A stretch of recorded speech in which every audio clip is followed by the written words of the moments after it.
Do you remember at Empty Bowls? It was the 2016 18th annual Empty Bowls event, and I was volunteering and was greeting people at the door. And my role as a volunteer was to check in other volunteers and get them to their appointed places. And there was probably 50 volunteers. And Dale and Izzy showed up to be volunteers, and I was really impressed because they took a really challenging and humble role. They weren't dishing out soup, and they weren't in a place where they could also campaign. They had an important role to help the security of Central Middle School.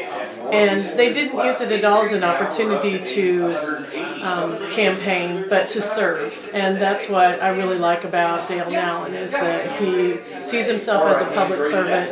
And I think that was a really good example of how he and Izzy both were serving and not expecting a lot of accolades or attention because of that. Mm-hmm. It's true. Servant leadership, really, is what that is.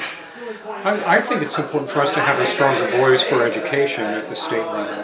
I mean, we know what's happened in our state over the past several years to erode the integrity of educators and to place blame onto educators for perceived problems in our education system. And it's really embarrassing, I think, what current state legislators are doing to our public education system. We know that students are no longer attracted to a career in education like they used to be.